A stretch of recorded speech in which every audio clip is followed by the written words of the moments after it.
एक ऐसा इंसान जिसके नाम से पूरी दुनिया कांपती थी, जिसके आने की खबर मिलती तो पूरे के पूरे शहर खाली हो जाते, लोग अपने घरों को खुद आग लगाकर भाग जाते। कहते हैं कि इसने इतने लोगों को मारा कि ज़मीन का नक्शा हमेशा के लिए बदल गया। मैं बात कर रहा हूँ इंसानी तारीख के सबसे खतरनाक बादशाह चंगेज़ खान की।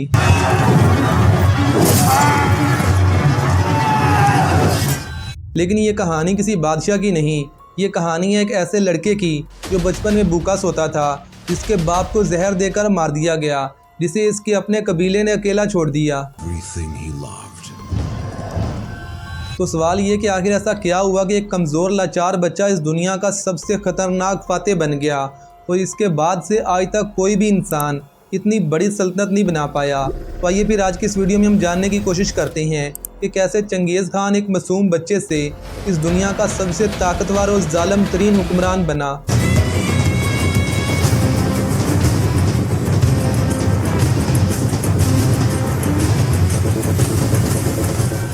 बात है 1162 की, मंगोलिया के मैदानों में, जहां सर्दियां इतनी ज़्यादा होती कि हड्डियां जम जाएं। वहाँ एक कबीले के सरदार के घर में एक बच्चा पैदा हुआ। बाप का नाम था यसोगी। वो एक बहादुर जंगजू होने के साथ साथ अपने कबीले का सरदार था। माँ का नाम था होइलोन। वो एक मजबूत और हिम्मत वाली औरत थी। जब ये बच्चा पैदा हुआ तो एक अजीब बात हुई। इसकी मुट्ठी में खून का एक लोथड़ा था। मंगोल रवायत में ये बहुत बड़ी अलामत मानी जाती थी। कहा गया कि ये बच्चा कोई आम बच्चा नहीं है। इसके बाप ने इसका नाम तेमुजन रखा। ये नाम इसके तातारी दुश्मन के नाम पर था, जिसे यसोगी ने बच्चे की पैदाइश से ठीक पहले शिकस्त दी थी। तेमुजन का मतलब है लोहा बनाने वाला। किसे क्या पता था कि ये बच्चा एक दिन पूरी दुनिया को लोहे की मुट्ठी में दबा लेगा, और यही छोटा बच्चा तेमुजन आगे चलकर चंगेज़ खान बनने वाला था। इसीलिए आप कहानी में आगे कंफ्यूज मत होना। तेमुजन अभी सिर्फ 9 साल का था जब इसकी ज़िंदगी ने पहला बड़ा मोड़ लिया। मंगोल रवायत में जब बच्चा थोड़ा बड़ा हो जाए तो बाप इसे दूसरे कबीले ले जाता शादी के लिए लड़की ढूंढने। यसोगी भी अपने 9 साला बेटे तेमुजन को लेकर रिश्ता ढूंढने निकला। रास्ते में इन्हें एक कबीला मिला। वहाँ एक लड़की थी जिसका नाम था बोरते। वो तेमुजन से थोड़ी बड़ी थी, लेकिन तेमुजन के बाप ने फैसला किया यही बनेगी मेरे बेटे की दुल्हन, और इसने तेमुजन को वहाँ छोड़ दिया रिश्ता पक्का करने के लिए। यसोगी जब घर वापसी जा रहा था तो रास्ते में से ततारी कबीले के कुछ लोग मिले। इन्होंने इसे खाने की दावत दी, क्योंकि मंगोल रवायत में किसी का खाना ठुकराना मुनासिब नहीं समझा जाता था। इसीलिए यसोगी ने इनकी दावत कबूल कर ली। लेकिन इन ततारियों की यसोगी से पुरानी दुश्मनी थी, क्योंकि आज से ठीक 10 साल पहले यसोगी ने इनको हराया था। इसीलिए इन्होंने बदला लेने के लिए इसके खाने में जहर मिला दिया। यसोगी जब घर पहुंचा तो इसकी हालत बहुत ख़राब हो चुकी थी। इसने फ़ौरन तेमुजन को बुलाने के लिए पैगाम भेजा, लेकिन जब तक तेमुजन पहुंचता यसोगी इस दुनिया से जा चुका था।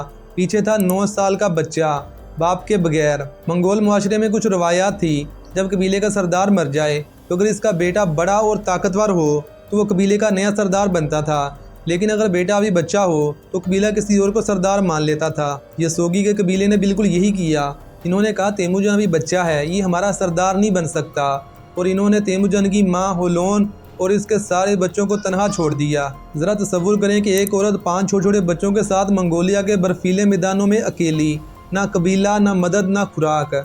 लेकिन तेमुजन की माँ ने हार नहीं मानी। वो जंगल से जड़ें खोद कर लाती, परिंदों के अंडे उठाती, मछलियाँ पकड़ती और अपने बच्चों को खिलाकर जिंदा रखने की कोशिश करती। तेमुजन ये सारी की सारी चीज़ें बहुत ही गौर से देख रहा था। इसने सीखा कि ज़िंदगी में सबसे पहले जिंदा रहना ज़रूरी है, चाहे कुछ भी करना पड़े। तेमुजन का एक सौतेला भाई था बेख्तर, बड़ा ताकतवर और मतलबी। वो अक्सर तेमुजन और इसके छोटे भाई जसार का शिकार चुरा लेता था। जब पहले से खाना कम हो और कोई आपका खाना चुरा ले तो गुस्सा कैसा होगा।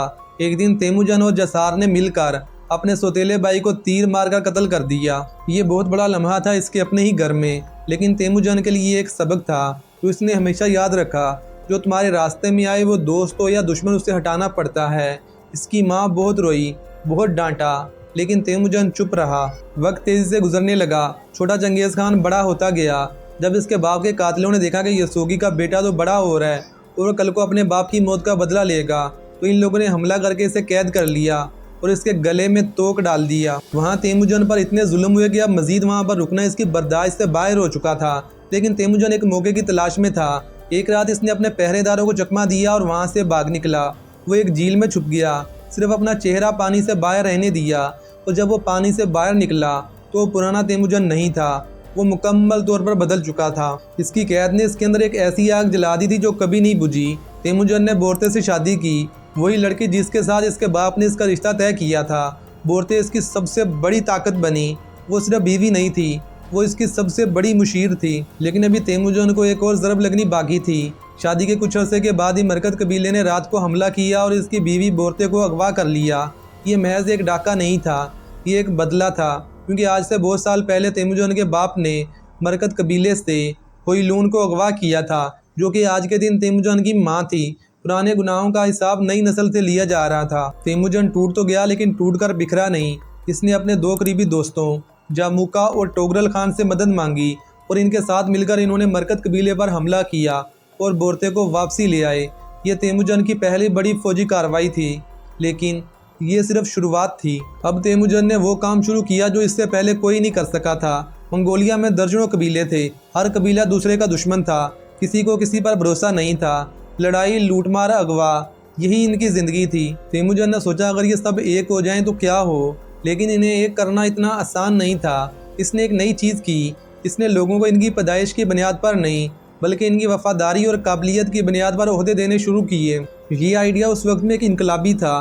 पुराने वक्तों में सिर्फ ख़ानदानी बुनियाद पर लोग लीडर बनते थे, लेकिन तेमुजन ने कहा जो मेरे साथ वफादार है, जो लड़ सकता है, जो ज़हीन है, वो मेरा आदमी है, वो किसी भी कबीले से क्यों ना हो। लोग आने लगे, कबीले जुड़ने लगे और तेमुजन की फ़ौज बड़ी होने लगी। जामुका तेमुजन के बचपन का दोस्त, साथी, ये इसके भाई की तरह था। दोनों ने मिलकर लड़ाइयाँ लड़ी थी, लेकिन जैसे जैसे तेमुजन ताकतवर होता गया, जामुका को जलन होने लगी। जामुका खुद भी एक ताकतवर इंसान था।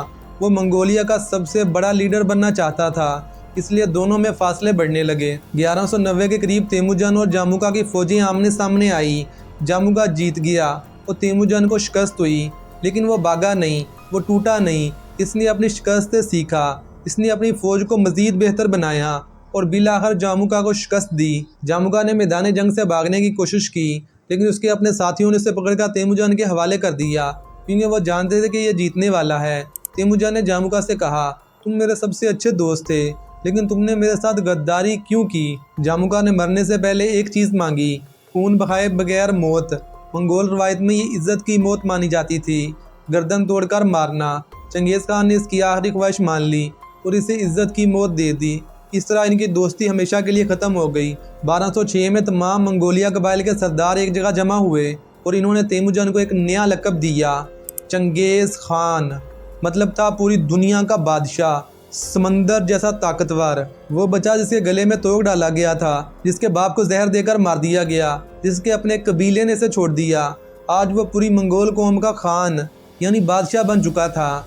और चंगेज़ खान की वजह से यह खान का लक़ब मशहूर हुआ।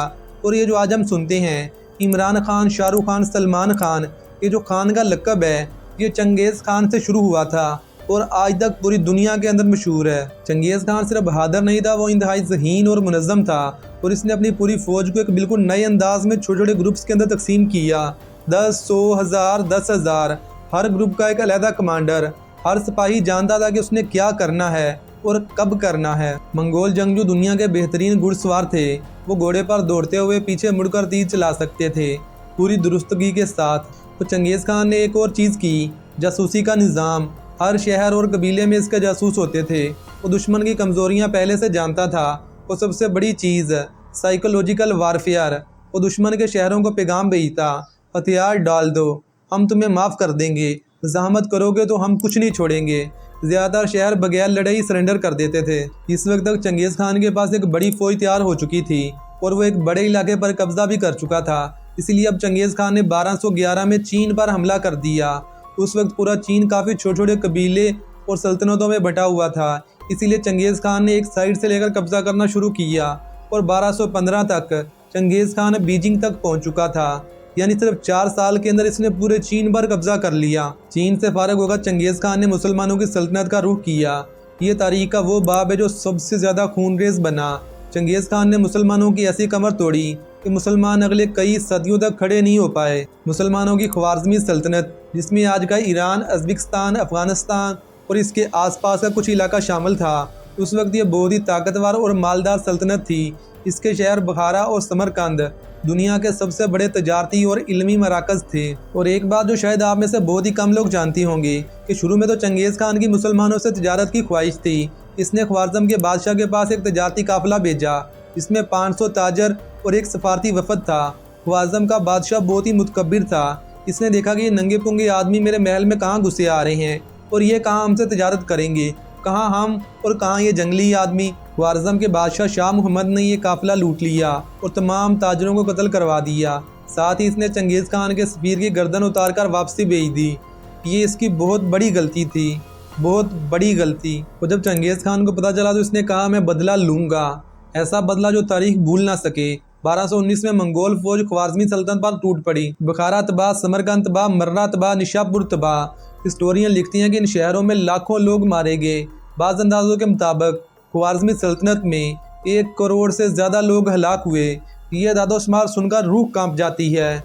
वो शहर जो सदियों से आबाद थे रातों रात मलबे का ढेर बन गए। चंगेज़ खान ने उन तमाम लोगों को मार दिया जो इसके खिलाफ लड़ने की थोड़ी बहुत ताकत भी रखते थे और इन तमाम के सर उतार कर पिरामिड बनाकर ऊपर बैठ गया। और बाकी बचे हुए तमाम लोगों के लिए इसने एक कानून बनाया जिसे यासहा कहते हैं।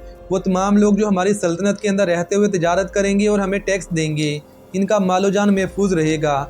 लेकिन ये टैक्स बहुत ज़्यादा था। और चंगेज़ खान के बारे में एक और बात जो शायद आप में से बहुत ही कम लोग जानते होंगे कि चंगेज़ खान मजहबी तौर पर बिल्कुल गैर जानिबदार था। इसकी फ़ौज में मुसलमान, ईसाई, बुद्ध मत और बाकी तमाम रिलीजन के लोग भी शामिल थे।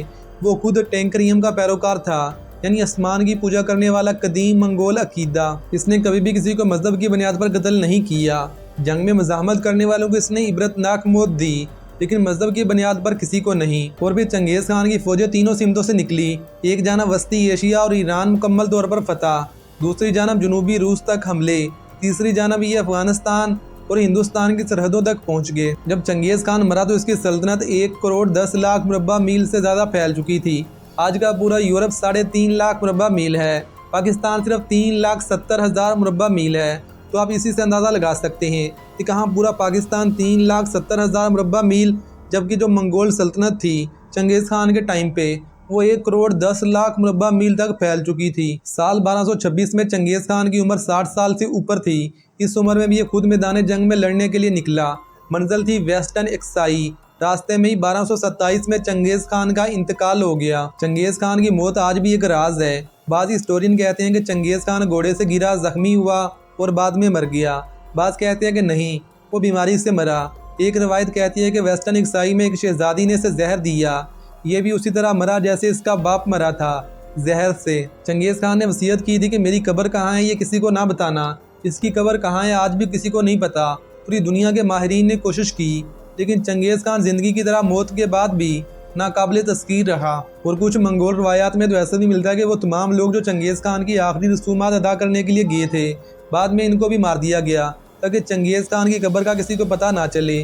अभी इसकी कब्र को इतना खुफिया क्यों रखा गया? शायद इसकी अपनी ज़िंदगी के कारनामे। चंगेज़ खान ने अपनी पूरी ज़िंदगी में लाखों नहीं बल्कि करोड़ों जानें ली, तो इसी वजह से इसको खौफ था कहीं ऐसा नहीं हो कि मेरे मरने के बाद मेरी कब्र से मेरी लाश को निकाल कर लोग बाहर घसीट रहे हों। अभी बादशाह तो मरने के बाद भी बादशाह है, उसको अपनी इज्जत का ख्याल तो होता है। चंगेज़ खान के मरने के बाद भी इसके बेटों और पोते हलाकू खान ने इस सल्तनत को मज़ीद आगे बढ़ाया और ये पूरी मंगोल एम्पायर मुसलमानों के लिए तबाही लेकर आई। वो मुसलमान जो एक वक्त में पूरी दुनिया की सबसे बड़ी सुपर पावर थे, मंगोलों ने इन्हें तबाह बर्बाद कर दिया था। और ये मंगोल इतने ख़तरनाक जंगजू थे कि मुसलमान इनको हरा नहीं पाए। वो तो मंगोलों की आने वाली नस्लें मुसलमान हो गई तो ये इलाके दोबारा से मुसलमानों के पास आ गए। नहीं तो जिस तरीके के ये जंगजू थे, इनको हराना तो बहुत ही मुश्किल था। तो भी मेरा ये वीडियो बनाने का मकसद चंगेज़ खान जैसे जालिम इंसान को हीरो बनाकर पेश करना नहीं, बल्कि इसकी ज़िंदगी से कुछ सबक हासिल करना है कि आप अपने माशरे में कभी भी किसी इंसान पर इतना जुल्म भी ना करो कि वो इंसान नहीं बल्कि जानवर बन जाए। आई होप कि आपको ये वीडियो अच्छी लगी होगी। अगर आपको ये वीडियो अच्छी लगी है तो आप इस वीडियो को लाइक और चैनल को सब्सक्राइब कर सकते हैं, क्योंकि आपको इस यूट्यूब चैनल पर ऐसे ही डॉक्यूमेंट्री वीडियोज़ आगे भी देखने को मिलती रहेंगी। तो मिलते हैं किसी और वीडियो में, तब तक के लिए अल्लाह हाफिज़।